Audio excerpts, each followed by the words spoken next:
E para a gente é uma honra ter o líder do governo aqui no nosso evento, prestigiando o evento. Deputado Federal Major Vitor Hugo, agradecer mais uma vez aí ao Coronel Vilarinho e ao Freitas, chefe de gabinete, aí pelo convite. Então, isso é o nosso evento, né? Falar com vocês sobre novas formas de gestão, falar com vocês sobre novas formas de captação de recursos, falar com vocês sobre novas tecnologias. E acho que a gente tem hoje aí um tema muito sensível, tanto para o governo federal quanto para os municípios, que é a reforma da Previdência. Tem muitos municípios aí que têm a Previdência Municipal, mas mesmo os que não têm, se o governo federal conseguir concluir a reforma da Previdência, vai ser indiretamente mais recursos para os municípios. Então, acho que é um assunto que interessa diretamente a vocês. A gente teve no gabinete lá do deputado, o Freitas reforçou o slogan do governo, né? Menos Brasília e mais Brasil. Então, acho que é muito legal vocês estarem aqui para ouvir isso diretamente deles, né? Do líder do governo, nesse enfoque aí de estar levando mais recursos para vocês. Então, parabéns para os que chegaram no horário, porque vocês vão ter oportunidade que quem chegou depois não vai ter. Então, quem ainda estiver aí fora, que já chegou, vem logo, porque não vai ter outra chance. Então, sem mais delongas, estou muito honrado, eu e Sol, estamos muito honrados aí de receber o deputado federal Major Vitor Hugo. Por favor, seja muito bem-vindo ao palco. Uma salva de palmas.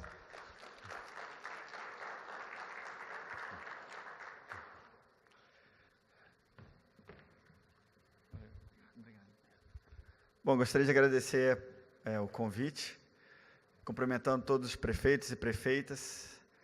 É uma satisfação. Posso andar por aqui, ao invés de ficar no palco? Acho que é melhor. Bom, meu nome é Vitor Hugo, eu sou deputado federal por Goiás. Eu soube que, acho que tem 4 prefeitos goianos aqui. Não sei se já voltaram aí do almoço. Tem a prefeita ali. Bom, é uma satisfação muito grande estar aqui falando com vocês. Para falar sobre a nova Previdência, né? Eu trouxe aqui 2 especialistas do Ministério da Economia, o Dr. Brunca, por favor, e o Dr. Miguel, que estão aqui me acompanhando e vão me corrigir se eu falar alguma coisa errada, e vão poder aprofundar as perguntas, caso haja, e de modo particular, naquilo que interessa aí para as prefeituras, para os municípios. Eu estou também acompanhado do Freitas, que é o meu chefe de gabinete, né, não do gabinete da liderança, mas do gabinete parlamentar. E eu vou direto ao assunto, então, né, nova Previdência. Vários presidentes aí fizeram suas próprias reformas, mas o problema é que nós não conseguimos resolver essa questão de uma maneira mais definitiva. Se a gente for ver, né, em 98 houve uma primeira reforma, depois em 2003 outra reforma, 2013, né, o Temer tentou fazer uma reforma e por aqueles fatores todos jurídicos e políticos, né, ligados às denúncias que foram feitas contra ele, impediu que fosse aprovada uma nova Previdência que talvez trouxesse um alívio fiscal para nós. Né, nós sabemos aí que o cidadão não vive na União, vive nos municípios, né? E o cidadão muito provavelmente não conhece os deputados federais, talvez nunca vão encontrar com o presidente da República, mas sabem exatamente quem são os prefeitos ou as prefeitas, né, e sabem exatamente quem são os vereadores. Então, assim, o calor dos problemas dos cidadãos, né, chegam muito mais para vocês do que para nós. Né, embora, em Goiás, por exemplo, nós temos 17 deputados federais, né, então, quando eu estava fazendo a campanha, a primeira vez na minha vida, sou um deputado de primeiro mandato, muitas vezes estava na rua e o cidadão, o eleitor, né, não acreditava que era um candidato a deputado federal pedindo voto ali, né, porque são poucos candidatos, são poucos deputados. Agora, o vereador e o prefeito não, todo mundo conhece, às vezes são amigos, são famílias, a disputa é muito mais visceral e os problemas são realmente muito maiores, porque são os problemas do cidadão como, assim, cidadão na ponta da linha realmente. Então, eu imagino que vocês estejam tão ansiosos quanto nós que haja aprovação de uma reforma, né, de modo particular por causa dos seus servidores, né, para que a situação fiscal dos municípios, de modo geral, também melhore.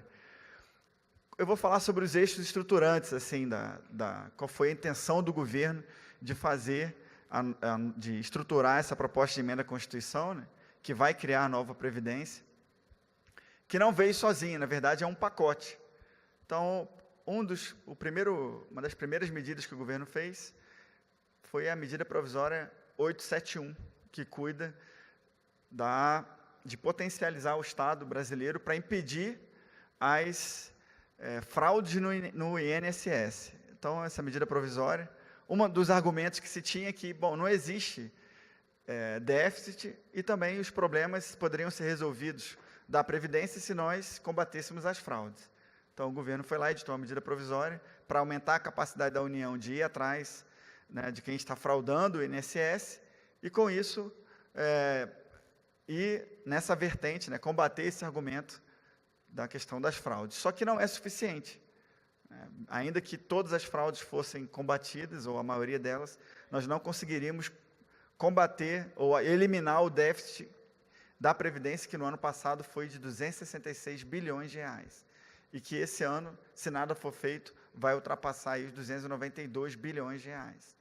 Então, medida provisória 871, combate às fraudes no INSS. Há também, dentro desse pacote, fora ainda da PEC, um projeto de lei sendo tratado no âmbito da PGFN, que é quem cuida das cobranças judiciais dos créditos tributários e previdenciários, né, para aumentar a capacidade do Estado de cobrar as dívidas previdenciárias, porque esse também era outro argumento. Bom, a gente não precisa mudar a Previdência, é só combater, é só cobrar as dívidas, que com isso a gente consegue manter a Previdência como está e o déficit fiscal diminui. Mas também já foi comprovado. Bom, a gente vai cobrar dos grandes devedores, mas ainda assim não é suficiente também. Se nós olharmos, temos 490 bilhões, né, de grandes devedores, ou melhor, de dívida previdenciária. Esses 490 bilhões, um terço disso não vai ser recuperado, porque são de grandes empresas que já não têm mais ativos para serem cobrados, ou então de pequenos devedores cuja cobrança seria mais caro para a União cobrar do que perdoar a dívida. Então, um terço está perdido. O outro terço já está sendo cobrado judicialmente, mas a gente conhece tudo em torno do judiciário, e nós sabemos que não vai ser, né, de uma vez só, vai ser, né, a União vai recuperar esse dinheiro, mas ao longo do tempo. E o outro terço está sendo cobrado administrativamente ainda, então, em termos de negociação. Mas o governo Bolsonaro, acertadamente, está construindo um projeto de lei para aumentar a capacidade, então, do Estado, da União, de cobrar essas dívidas também, justamente para evitar esse argumento de que nós não, então, não combatemos as fraudes, não cobramos dos devedores, como é que vamos, então, modificar a previdência dos cidadãos, né? Então, bom, combate fraude, cobra os devedores, agora sim, vamos organizar o orçamento da Seguridade Social. Vocês melhor do que eu sabem que a Seguridade Social é saúde, previdência social e assistência. E havia uma confusão no orçamento também, para dificultar essa identificação se há déficit ou não, porque parte do orçamento da Previdência se misturava com a assistência. Então, não se sabia exatamente o que era assistência, que é um colchão que o Estado brasileiro tem para abrigar as pessoas que são mais necessitadas, e por isso não há contribuição para a assistência social. A diferença do orçamento, né? O orçamento da Seguridade Social tem 3 vertentes: saúde, previdência social e assistência. E assistência é o colchão de proteção. A Previdência, as pessoas contribuem, depois recebem, após algum tempo de contribuição ou idade, depender do sistema, passa a receber, né, um provento, um benefício. E a saúde é a saúde. Como eu falei, a gente não conseguia identificar qual era a diferença de assistência para Previdência, e isso dificultava identificar a questão do déficit, se há ou não déficit. Então, o que a PEC propõe para beneficiar isso aí, né, para deixar mais claro e para fazer com que a gente identifique efetivamente se há ou não déficit?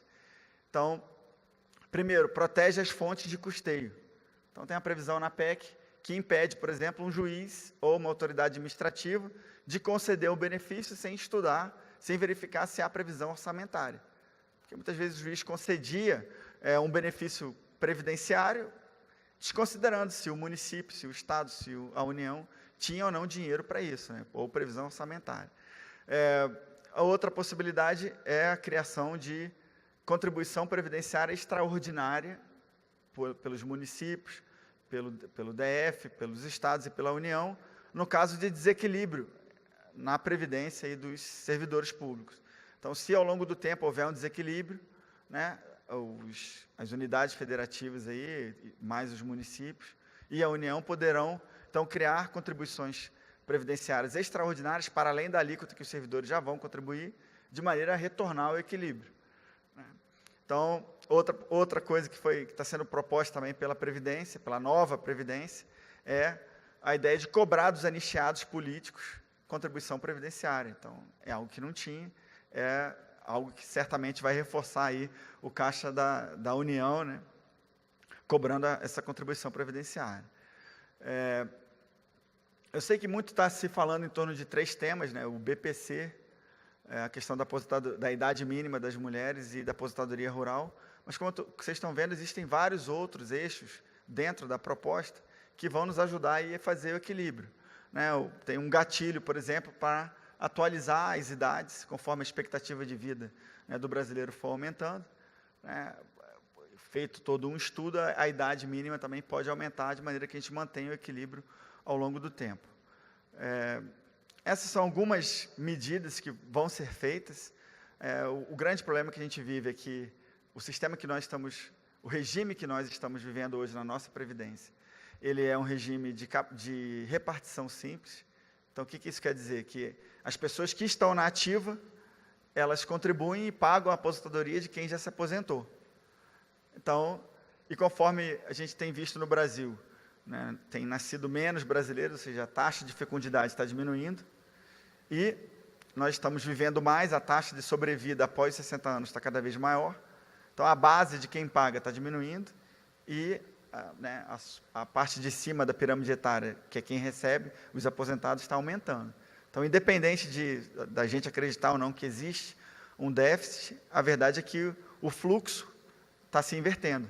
Né? Menos pessoas pagando, mais pessoas recebendo, esse sistema não pode dar certo. Então,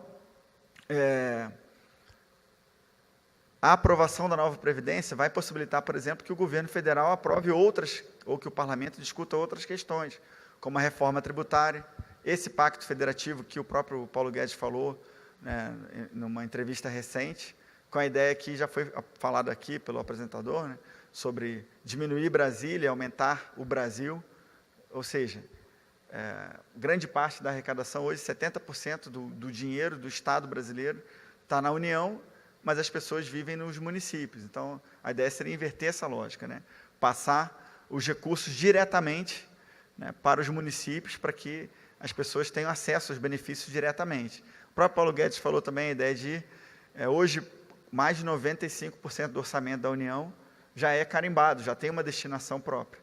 E, no fundo, os parlamentares decidem uma parte muito pequena do que está aberto ou discricionário para os deputados e senadores discutirem, quando, na verdade, poderia ser o contrário também. Aí fica essa fome por emendas parlamentares, né, que é 1,2% do orçamento. A ideia do Paulo Guedes é, num segundo momento, fazer o contrário, colocar a maioria do orçamento para que seja discutido, e os deputados e senadores vão definir as prioridades, e sendo que a maior parte dos recursos irá, então, para os municípios e para os estados. Mas, para isso, nós precisamos aprovar essa nova Previdência. Né? Alguém pode perguntar, mas e os militares vão ficar de fora? Né? Por que os militares não apresentaram o seu projeto de lei logo no primeiro momento? Então, eu participei de várias reuniões junto com o ministro da Defesa, o ministro da Economia e suas equipes, e realmente para mudar uma carreira que é bicentenária como no Brasil, né, como a carreira militar, é algo que tem que ser feito com muito cuidado e com grande atenção, porque reflete, inclusive, na segurança do Estado. Né? Enfraquecer as carreiras militares é enfraquecer o Estado brasileiro como um todo. E são várias leis que vão ser modificadas ao mesmo tempo, a questão da remuneração dos militares, a pensão dos militares, a lei de promoções, o estatuto dos militares e a lei do serviço militar. Ou seja, a modificação de quase toda a legislação que impacta a carreira militar numa tacada só. E aí decidiu-se, então, esperar um pouco, vai ser apresentado na semana que vem, dia 20, e, a partir daí, a gente vai seguir a tramitação normal da PEC, né? Porque o acordo que foi feito era esse, que a PEC só começaria a tramitar mais rapidamente a partir do momento que o projeto de lei dos militares fosse apresentado. Bom, então, para que o Brasil realmente retome, aí, o Paulo Guedes tem dito isso, né, da gente salvar um avião que está quase caindo, que é a da nossa Previdência, né, essa atual, todos nós que já estamos no mercado de trabalho, e comprar um avião novo para embarcar nossos filhos e netos. Esse avião novo a que ele se refere é o novo regime, ao invés de ser de repartição, vai ser um regime de capitalização. Então, essa ideia que a gente tem hoje de os da ativa pagam para que os aposentados recebam, isso vai acabar.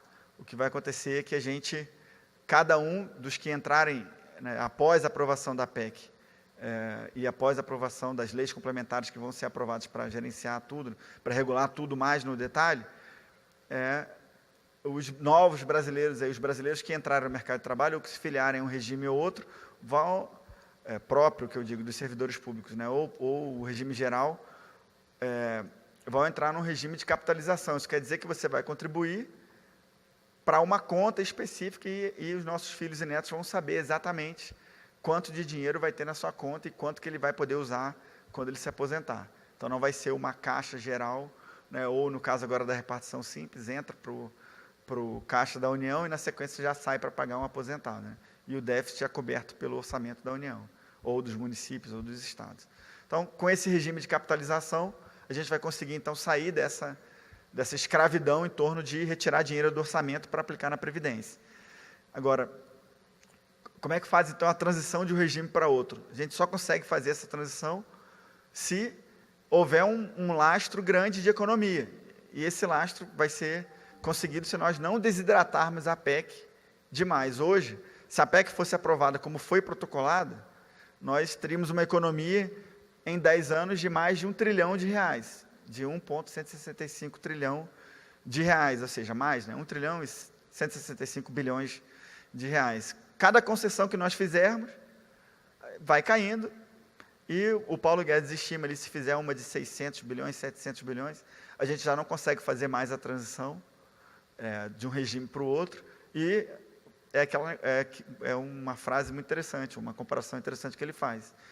É como se nós, como todos aqui, imagino, talvez a grande maioria, pais ou avós, salvássemos o nosso avião e colocasse nossos filhos e netos num avião que sabe que vai cair, né? Então, assim, não faz sentido que a nossa geração não encare isso, fazendo o contrário. A gente pode, de repente, sacrificar um pouco mais para que os nossos filhos e netos tenham uma longevidade maior, né? Embarque num avião que provavelmente não vai cair. Então, se a gente for ver, como eu falei, os últimos governos, quase todos, tiveram que enfrentar a questão da Previdência. E se a gente fizer algo como essa PEC, né, que pretende estabelecer um novo regime, né, que tem a questão da contribuição previdenciária extraordinária, que eu falei que pode ser criada para manter o equilíbrio, o gatilho para atualizar as idades mínimas, são possibilidades da PEC que levam ela para um patamar de longevidade maior, para que a gente não precise ficar discutindo a cada 6, 7, 8 anos mudanças na Previdência. É interessante também falar que os direitos adquiridos vão ser preservados, né? Então, as pessoas que já têm condições de aposentar agora ou quando for aprovada a PEC vão poder se aposentar de acordo com as regras anteriores, porque eu já tenho direito adquirido à aposentadoria, né? Isso aí é importante. Também que há regras de transição, né? Para todas as hipóteses, sempre vai haver uma regra de transição para garantir que seja uma transição mais suave, que a própria tramitação no Congresso Nacional se dê de uma maneira melhor, porque a gente sabe que quando não tem regra de transição, a pessoa fica a um dia, tem que ficar mais 10 anos por causa de um dia, né? Então, não é razoável que isso aconteça. E dizer também que o governo está aberto para interagir. Eu tenho recebido lá na liderança do governo na Câmara, já recebi quase 30 entidades do serviço público ou não.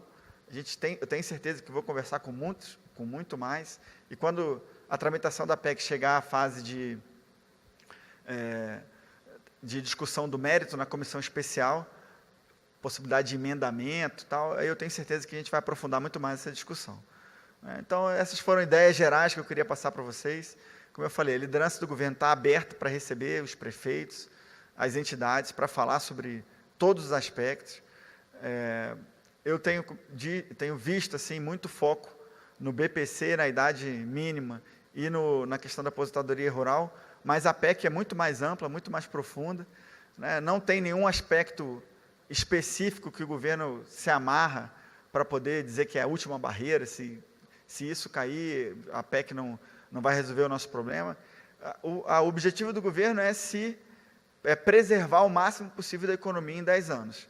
Então, se nós ultrapassarmos ou mantivermos a barreira para cima do 1 trilhão, a gente consegue fazer a transição de um regime para o outro e consegue abrir espaço para discutir outros temas, como eu falei, a reforma tributária, que vai ao encontro da necessidade dos prefeitos, né, de receber mais recursos já diretamente, o Pacto Federativo, que o Paulo Guedes falou, projetos de lei que vão impactar o desenvolvimento da nossa infraestrutura, a questão das privatizações e toda a pauta de costumes que o nosso presidente defendeu na campanha, questão do armamento, segurança pública. Então, tudo passa por esse momento inicial, que é conseguir a aprovação da nossa Previdência, da nova Previdência.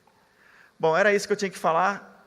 Eu sei que vão surgir algumas perguntas mais técnicas, como já surgiu aqui, e eu vou me recorrer dos técnicos nossos. A gente tem 10 minutos ainda para perguntas, a gente sabe que vocês têm agenda, tem que voltar, né, lá para o gabinete. Então, tem uma pergunta aqui, e a gente tem 10 minutinhos, então. Ele chamou primeiro, a gente já volta aqui, aproveitar esses 10 minutos. Já passa.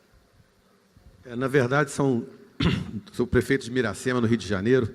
Nós temos caixa de previdência própria e ela foi praticamente roubada pelos administradores da Previdência e pelos prefeitos que não repassavam nem o patronal e nem o servidor. Então, nós temos lá 25 anos de caixa de Previdência e todos os aposentados, desde o 5º ano, já têm aposentados, nenhum deles, o INSS, fez a parte dele. A gente está correndo atrás dessa compensação previdenciária. Minha pergunta seria, é possível essa compensação? A gente consegue receber isso? E a outra pergunta é a seguinte, só para deixar claro, porque essa alíquota extraordinária estouraria o nosso teto de limite previdencial. Se eu aumentar, por exemplo, 3% do meu servidor, na verdade, eu vou estar aumentando mais 3% da minha alíquota e eu vou estar aumentando quase 6% em despesa de servidor. Então, eu queria saber se tem algum projeto para tirar isso fora do limite prudencial da DLRF. Bem, boa tarde a todos. É uma satisfação poder estar aqui acompanhando o líder, né, nesses esclarecimentos. Com relação à compensação previdenciária, é possível, sim, fazer o acordo de compensação previdenciária. Depois nós podemos deixar aqui a referência do local e da Subsecretaria dos Regimes Próprios de Previdência, onde é dirigida esta solicitação, e vocês obtêm todos os formulários, as informações que possam encaminhar. Tudo isso eletronicamente, não precisa nem vir a Brasília para poder pleitear que seja feita essa compensação. Então, primeiro você faz o acordo de compensação, em seguida, depois você já tem que preparar o fluxo, né, para usar o sistema de compensação previdenciária, o Comprev, e inserir no sistema todos os casos de requerimento de compensação que o município tem direito. Sim, a questão da alíquota. Vejam que vocês já estão gastando, né? Vocês já estão gastando, porque o que se faz em relação à questão da despesa com o pessoal, porque um determinado município que já está com um resultado financeiro, porque todo mês está sendo pago os benefícios, aposentadorias e pensões. Então, você já está executando o valor, né, daquela despesa. O que está se admitindo dentro da PEC é que parte dessa obrigação, que está saindo exclusivamente da responsabilidade da cota patronal, possa ser elevada dentro da cota da contribuição do servidor, para que ele ajude a recomposição desse montante a ser obtido o equilíbrio. Então, supondo, hoje é 11% e, em princípio, não se estabelece uma alíquota superior a isso. Todo o resto do ônus para a manutenção do equilíbrio financeiro e atuarial do sistema está recaindo sobre o ente federativo, o município. Agora, haverá a possibilidade, além dos 11, de fazer essa elevação. Aliás, diga-se de passagem que os 11 se transformam em 14%, tá bem? 11 é atual. Na PEC, 14%. E, por lei, poderá ser estabelecida, como para a União já está estabelecida, a chamada alíquota progressiva, que é um dos pontos importantes que estão contidos dentro da PEC, que é o princípio de que quem ganha mais, paga mais, quem ganha menos, paga menos. Está sendo feita uma remodelação nas alíquotas de contribuição. No caso do regime geral, que a alíquota base, né, é hoje 8%, ela está sendo reduzida para 7,5%. Isso abrange aí quase 22 milhões de brasileiros que terão uma redução da sua alíquota do ponto de vista de contribuição, mas haverá uma elevação da alíquota proporcional exatamente a quem ganha mais. Dentro do regime geral, a alíquota vai ficar no máximo em torno de 11,5%, a alíquota efetiva, porque ela vai ser progressiva com base no modelo que é do imposto de renda e não mais como faixas escalonadas fixas, como é hoje, e historicamente existe isso há décadas dentro do regime geral. E no caso dos servidores públicos, nós temos a realidade da seguinte maneira: hoje é 11, passa a ser 14, mas as alíquotas também estarão dentro da perspectiva que vai de 7,5% até 22%, para aqueles casos em que, sobretudo na União ou nos estados, tem pessoas que ganham acima de R$39 mil. Então, esse é o ponto. Eu acho que depois nós podemos deixar com a organização, né, um detalhamento a respeito da proposta que pode ser distribuído a todos os senhores, está no nosso site, né, no hot site da reforma da nova Previdência, aliás, e isso ajuda a compreender os casos específicos, os concretos, as regras de transição que ajudem a esse entendimento. A minha pergunta seria uma política e outra, eu acho que técnica, vamos dizer assim. A gente está vendo, como o próprio líder falou, que toda a movimentação do governo está voltado para a reforma da Previdência. A pergunta é, isso não acontecendo, como fica? Porque é como se eu tivesse todas as minhas forças num único local. Isso deixa nós, os gestores, muito preocupados se isso não acontecer, torcendo para que aconteça. A segunda, eu acho que é mais técnica, que é uma luta que eu acho que seria uma fonte importante para mudar a economia e talvez até aumentar o caixa da Previdência. Eu não sei se tem dentro da PEC algo das RPPS, que são as Previdência Própria, de que eles não têm algum mecanismo de que eles possam usar esse recurso que ele tem, que são muitos bilhões, para os servidores. Eu acho que seria uma oportunidade boa para as RPPS, boa para o governo e melhor ainda para os servidores. Garantia, porque, obviamente, esse dinheiro vai girar em torno dos funcionários que têm estabilidade. O fundo hoje não retira do sistema financeiro mais que 0,5%, e ele poderia fazer uma taxa bem menor, mas o dobro disso, por exemplo, e para o servidor ele pegaria numa taxa bem menor. Então, seria isso. Bom, no campo político, aí, realmente o objetivo principal do governo Bolsonaro hoje, do nosso governo, é aprovar a reforma da Previdência. Esse é o primeiro objetivo. Inclusive, ontem eu participei da reunião do Conselho de Ministros, junto com o presidente, onde todos os ministros, né, de Estado participam, o presidente, o vice-presidente, os ministros, havia alguns ministros do TCU, que fizeram uma apresentação sobre governança e sobre governabilidade, e eu pedi a palavra para falar exatamente sobre isso, teve um líder de um partido grande no Congresso, na Câmara dos Deputados, que veio conversar comigo, e ele falou o seguinte: se eu fosse do governo, eu hoje transferiria o centro de gravidade da minha atuação para a relação com o Congresso. Por quê? Porque o objetivo principal do governo, nesse primeiro semestre, início do próximo semestre, é efetivamente a aprovação da reforma da Previdência, ou da nova Previdência. Então, todo o esforço do governo, os parlamentares serão recebidos nos ministérios para poder ter os seus pleitos atendidos. Nem todos os pleitos têm a ver com a questão do preenchimento de cargos ou emendas. Às vezes efetivamente o direcionamento de alguma política pública para a sua base eleitoral. Isso O parlamentar que não fizer isso, ele está errado. Né? Se o deputado que é eleito, né, os 17 lá de Goiás, se ele não conseguir levar um benefício para os municípios, por exemplo, os prefeitos, ele não está fazendo o seu papel correto. Se existe desvio ou corrupção na ponta da linha, isso aí está desvirtuando o processo. A pessoa, quem fizer isso, independente de ser político ou não, tem que ser punido e preso. Mas conduzir benefícios, né, de modo particular, nesse momento em que grande parte dos recursos se encontra na União e não nos municípios.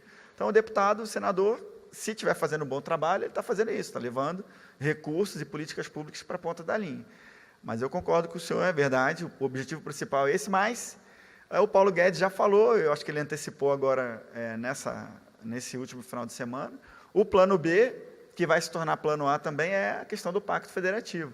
Como é que se resolve o problema fiscal no Brasil, na opinião do Paulo Guedes, que é um grande economista? Seria das grandes saídas, para além de resolver a questão da Previdência, é acabar com esses entraves em torno do orçamento. Então, se o orçamento fosse todo aberto, né, e nós não tivéssemos esses direcionamentos, por exemplo, tantos por cento para a educação, para a saúde, aí não pode mexer, não pode desvincular, não pode... Isso amarra tanto o legislador que, no final, e os administradores, no final você não tem muito o que fazer. A parte do orçamento que está livre para investimento e tal é muito pequena. Né? Se houver a quebra dessa vinculação de receitas, todos os administradores públicos, né, prefeitos, governadores, o presidente, né, com base nos seus legislativos, vão ter uma margem de manobra maior, inclusive para diminuir os orçamentos, e dizer que vai gastar menos, vai demitir servidores, não sei. É por isso que é tão importante aprovar a reforma da Previdência, ou a nova Previdência, para que, primeiro, os salários dos servidores sejam pagos, né, o salário dos aposentados, para a gente não cair naquilo que a Grécia caiu no passado, há pouco tempo atrás, Portugal e outros países, que foi ter que parar de pagar salário de servidor, ter que parar de investir, ter que parar de pagar ou diminuir o pagamento, né, proporcional ao que se tem em caixa das aposentadorias. Então, eu até queria aproveitar esse momento e pedir o apoio de vocês, dos prefeitos, né, junto aos parlamentares, aos suas dobradas, aí, os seus parlamentares federais, deputados e senadores, para que convençam eles de que é importante que a nossa nova Previdência seja aprovada. Eu tenho sentido que mesmo os governadores dos estados do Nordeste, que são, assim, do campo político, o espectro político diferente nosso do governo, né, nós estamos mais à direita ou à direita, e os 9 governadores do Nordeste são de esquerda, né? Mas mesmo eles estão fazendo uma resistência, vamos dizer assim, envergonhada, porque sabem que se não aprovar, eles próprios terão dificuldade se não aprovar a nova Previdência, terão dificuldade para fechar suas contas depois. Então, é uma mobilização que tem que ser nacional. Isso que o doutor Brunca falou aqui é importantíssimo em relação à diminuição das alíquotas. Então, 22 milhões de brasileiros não estão percebendo ainda, mas vão pagar menos, porque hoje pagam 8% e vão pagar 7,5%. E isso vai aumentando progressivamente por faixa, e aqueles que ganham muito mais do que a média, de modo especial no serviço público, porque no regime geral para no teto do INSS, que é 5.800 por aí, né, e para na alíquota de 14 e pouco efetivo, acho que você falou, né? 11 e pouco. Agora, o servidor público não, vai para aqueles que ganham acima do teto, e por incrível que pareça, existem alguns que ganham acima do teto. Nessa faixa acima do teto vai ultrapassar os 22%, ou melhor, vai chegar a 22%. Então, se apegando a um número pequeno de BPC e falando como se isso fosse um terrorismo de você não pagar um salário mínimo, sei lá, Então, isso é um número pequeno. Então, eu acho que aí entra o núcleo de inteligência da comunicação do governo para falar, por exemplo, que gente vai pagar menos, vai pagar mais quem ganha mais, de uma forma que chegue... Eu sou do Nordeste, e, obviamente, nós vamos entender com tranquilidade. Basta que fale a língua que eu preciso entender lá. Bom, está sendo feito um plano de comunicação aí por parte da Secretaria de Governo, cujo ministro é o general Santos Cruz. Eu tenho visto o esforço grande que eles estão fazendo para criar as campanhas e para explicar, inclusive, para poder dar o guarda-chuva necessário para que os parlamentares votem de maneira confortável, para que fique fácil de explicar para as bases eleitorais que, na verdade, é um benefício que está sendo levado. Então, esse é um aspecto. Quanto ao BPC, eu acho que há espaço para negociar, mas tem uma lógica contábil aí nisso. Inclusive, para privilegiar o sistema contributivo, mas eu vou deixar que o Brunca explique. Bom, primeiro eu vou responder a pergunta anterior sobre a questão da eventual utilização dos recursos dos regimes próprios para fins de concessão de empréstimos consignados. Isso não é matéria constitucional, por isso não está contido dentro da PEC, então esse é um aspecto. Existem projetos de lei que tratam dessa matéria no âmbito do Congresso, tramitando, e também essa matéria é uma matéria da competência do Conselho Monetário Nacional. Então, nós não temos objeção no âmbito lá da Secretaria de Previdência, já manifestamos favoravelmente a essas matérias que tramitam no Congresso Nacional, desde que feitas com devido cuidado e limites que o Conselho Monetário possa estabelecer, porque você não pode emprestar tudo que você tem, senão não tem absolutamente sentido, porque os regimes têm que ter liquidez para poder honrar as suas obrigações cotidianas.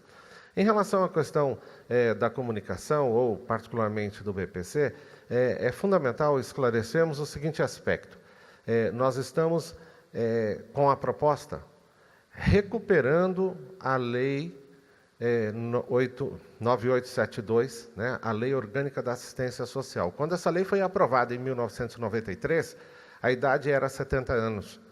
Depois, em 1998, Fernando Henrique baixou a idade para 68 anos, e em 2003, o presidente Lula baixou essa idade com o Estatuto do Idoso para 65 anos.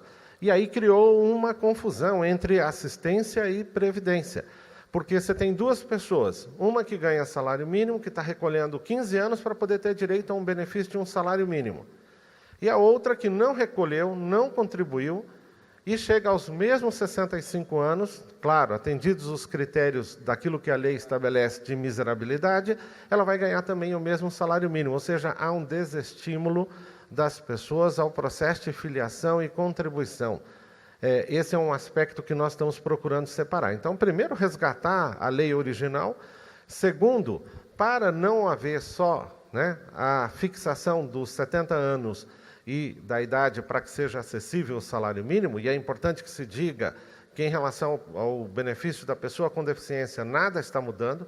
Então, a partir de 0 ano, ou seja, com meses de vida, uma pessoa com deficiência, uma criança, que a família atenda aos critérios, ela vai continuar recebendo salário mínimo, então isso não está sendo alterado, não está sendo prejudicado por qualquer teor da PEC, né, 06. Agora, em relação ao idoso, não só restabeleceu a questão da legislação original, mas antecipou o pagamento aos 60 anos a título dos chamados R$400.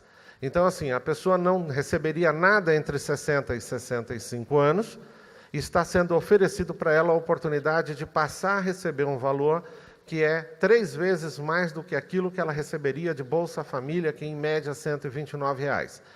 E aí, o discurso da questão da recusa desse aspecto, ou de alegar que está sendo feito um prejuízo, enfim, não é um discurso da pessoa que é destinatária deste benefício, é um discurso de entidades que estão se arvorando na proteção dessas pessoas como discurso para poder afastar os argumentos. Como eles não têm coragem de ficar falando do problema próprio, dos benefícios próprios deles, que eles não têm argumentos para poder combater, ficam arvorando e se falando em defensores dos beneficiários do BPC. Na prática, esse benefício de R$400 pago pelos 9 anos, entre 60 a 69 anos, quase 10, né, porque 69 anos, 11 meses e 29 dias, ele equivale ao mesmo valor que ele teria direito entre 65 e 70.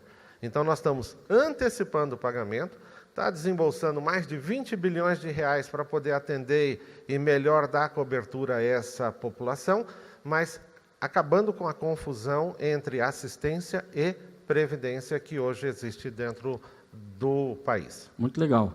Pessoal, a gente está com o tempinho já estourado, mas o Major Vitor Hugo ele foi muito sensível na abertura da fala dele, o gabinete está aberto. Se vocês quiserem depois tirar mais dúvidas lá, a gente coloca vocês em contato com o Freitas, que é o chefe de gabinete, pode marcar uma agenda e depois está indo lá.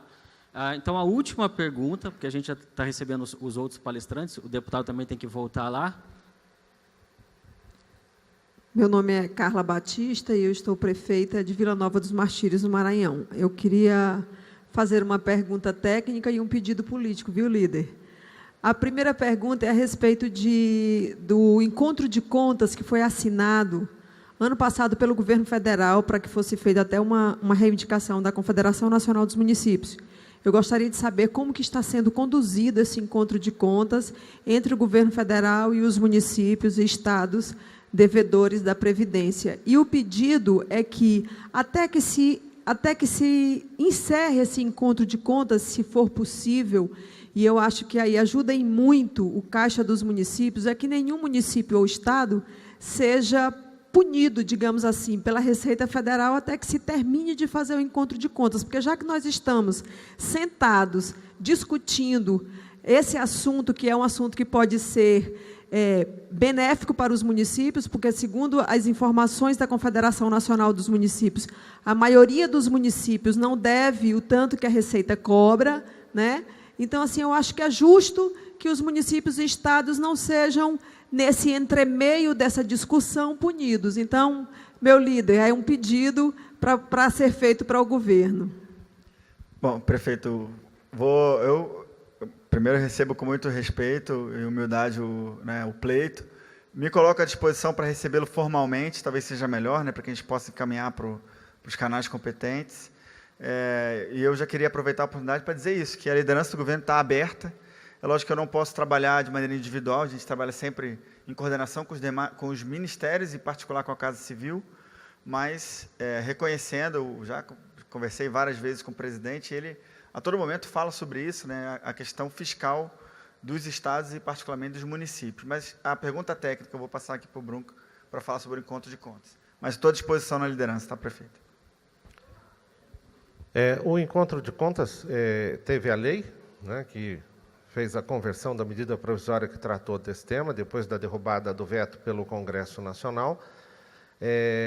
Ela foi editado o decreto no final do ano para a composição do comitê, que é responsável por essa análise das demandas decorrentes do encontro de contas, mas a transição, né, de governo acabou inviabilizando a constituição e a formação desse comitê.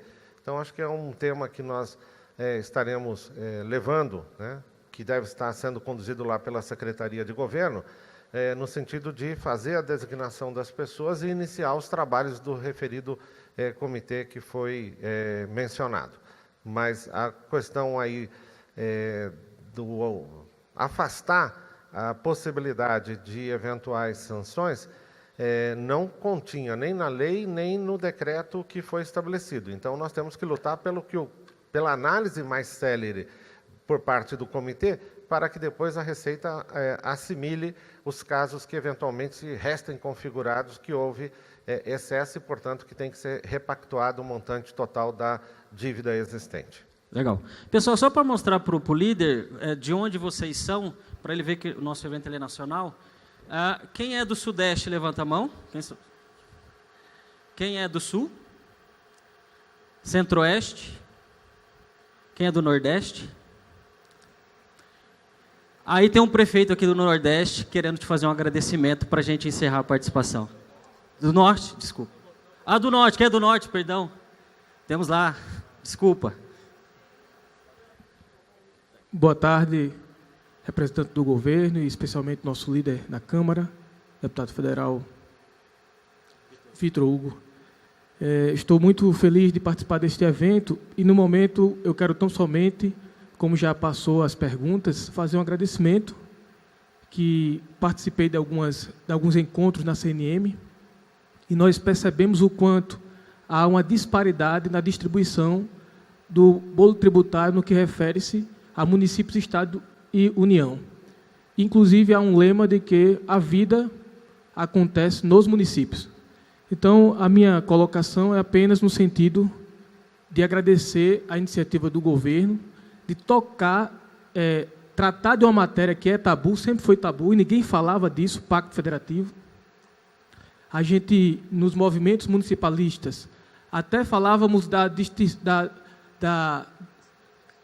necessidade de uma forma muito superficial, mas hoje, e é isso que eu quero aqui de forma enfática, a agradecer a iniciativa do governo, que está tratando como prioridade o Pacto Federativo. Então, muito obrigado por essa iniciativa, que eu tenho certeza que não será uma medida paliativa, mas será uma medida de resolução definitiva. Pessoal, e eu falei com o Vitor Hugo, e ele vai levar aquele vídeo para aquele convidado. Quem lembra? Então, a gente vai fazer um vídeo aqui de vocês convidando, vem General Mourão, todo mundo junto, quem quiser que ele venha, claro, não vamos obrigar ninguém a falar nada. Mas se vocês falarem, deixa eu até subir aqui para pegar todo mundo, e aí ele vai levar esse vídeo para ele, e a gente vai torcer para que ele venha. Vamos ficar de pé? Então vamos. Então eu vou falar 1, 2, 3 e vocês gritem. Vem General Mourão, pode ser? Então vai, 1, 2, 3. Legal, uma salva de palmas. Agora ele tem que vir. Obrigado, Vitor Hugo, obrigado mesmo. Posso agradecer? Claro, por favor. Bom, eu queria só agradecer o convite, me colocar à disposição novamente lá, parabenizar os prefeitos e as prefeitas pela coragem de serem administradores públicos nessa realidade atual fiscal do país como um todo. Vocês são verdadeiros heróis aí de enfrentar essa batalha, né? Então, parabéns, contem comigo. Eu tenho uma história de vida particular, porque eu nasci em Salvador, então quando eu vi os prefeitos do Nordeste, aí eu fiquei muito feliz. Fui criado no Rio, então quando eu vi também o pessoal do Sudeste, eu me identifico, por isso que o meu sotaque é carioca. Mas por ter me casado em Goiânia e por ter meu filho ser goianiense, eu me identifico também com o pessoal do Centro-Oeste. Então, estamos todos, na verdade, no mesmo barco. Muito obrigado, um grande abraço aí.